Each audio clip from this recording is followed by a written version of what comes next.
नमस्कार. श्री स्वामी समर्थ. जय महाराष्ट्र सर्वांना. तर तुम्हा सर्वांचं पुन्हा एकदा माझ्या नवीन व्हिडिओमध्ये स्वागत करत आहे. तर आज आहे सोमवार, आज आहे 29 तारीख आणि आज आहे वटपौर्णिमा. तर त्याच वटपौर्णिमेबद्दल मी तुम्हाला थोडीशी माहिती सांगत आहे. तर वटपौर्णिमा आहे ना, हा हिंदू धर्मातील अत्यंत पवित्र असा सण आहे, जो की विवाहित स्त्रिया आहे ना आपल्या पतीच्या दीर्घ आयुष्य, उत्तम आरोग्य आणि सुखी वैवाहिक जीवनासाठी करतात.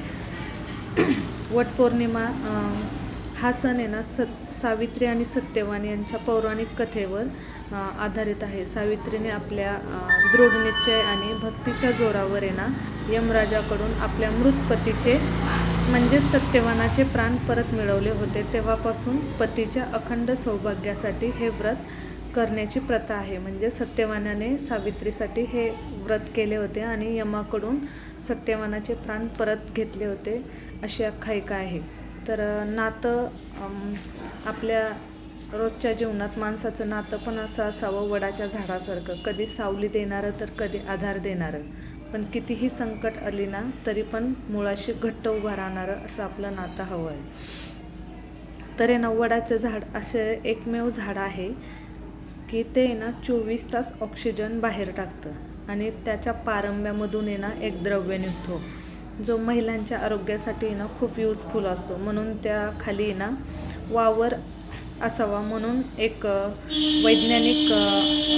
वैज्ञानिकांचं एक म्हणजे महत्त्व आहे.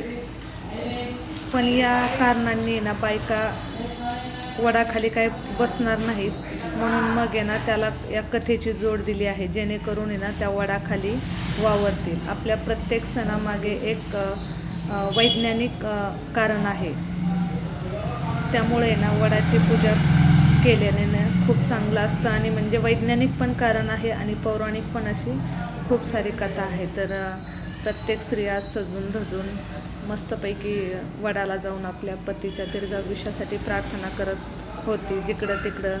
आणि बायकांचा कसं सणावारालाच चांगले कपडे वगैरे घालणं असतं, एरवी पण घालतात, पण त्या दिवशी थोडंफार स्वतःला वेळ देणं, त्यासाठी हे सण साजरे केले जातात. तर आत्ता लाईट गेलेली होती म्हणून वरती आले होते. आज थोडा प्रॉब्लेम असल्यामुळे पाऊस पण येतो आहे, त्यामुळे जास्त काही उजेड पण नाही आहे. फीज वगैरे गेलेली आहे, कुठंच आहे ना लाईट नव्हती, त्यामुळं अंधारातच थोडासा व्हिडिओ घेतला. तर रोज व्हिडिओ टाकते मी, जसे असतील तसे तोडके मोडके करण्याचा प्रयत्न करते. कसे वाटतात तुम्ही मला नक्कीच सांगा. मी तर नाही केला हा, मी 4-5 वर्ष झाले हा माझ्या आयुष्यातून हा सण स्किप झालेला आहे काही कारणास्तव. असो, पण जे करतील त्यांच्यासाठी ऑलवेज वेलकम आहे सणांचं. तर माझे व्हिडिओ तुम्ही कुठून पाहतात हे पण मला नक्की सांगा. आणि व्हिडिओ आवडत असतील तर व्हिडिओला लाईक करा, छान कमेंट करा, नवीन असाल तर सबस्क्राईब करायला पण विसरू नका. तर आता रात्रीचे 8 वाजले होते आणि तेव्हा मी व्हिडिओ करत होते. व्हिडिओ करायला पण इथं गावासारखी जागा नाही आहे, मला टेरेसवर यावं लागतं, त्यात पण कुणी असेल तर प्रॉब्लेम येतो. पण आहे तसं करते. दिवसभर तर काही एवढं कामाला जाते, त्यामुळं तर जमत पण नाही आहे जास्त शूट वगैरे करायला, आणि एवढी सवय नाही तर ते कसं तरी वाटतं. त्यामुळं आहे तसंच चालून दिलं आहे. त्यात पण खूप चांगला मला रिस्पॉन्स भेटत आहे.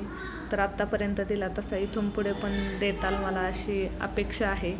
आणि तुम्हा सर्वांची साथ आणि स्वामींचा आशीर्वाद तर कायम माझ्या पाठीशी आहे.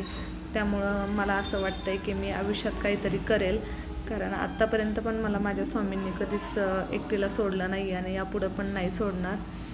असो, थोड्याच दिवसात आम्ही स्वामींना पण जाणार आहोत, तो पण तुम्हाला ब्लॉग येईलच.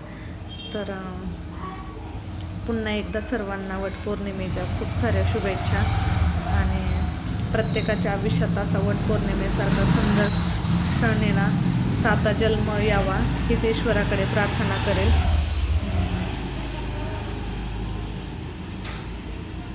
पौर्णिमा झाली की आंब्याचा सीझन पण संपतो असं मला तरी वाटतं आहे, कारण पाऊस पडल्यावर पण कोणी आंबे जास्त खात नाही आहे.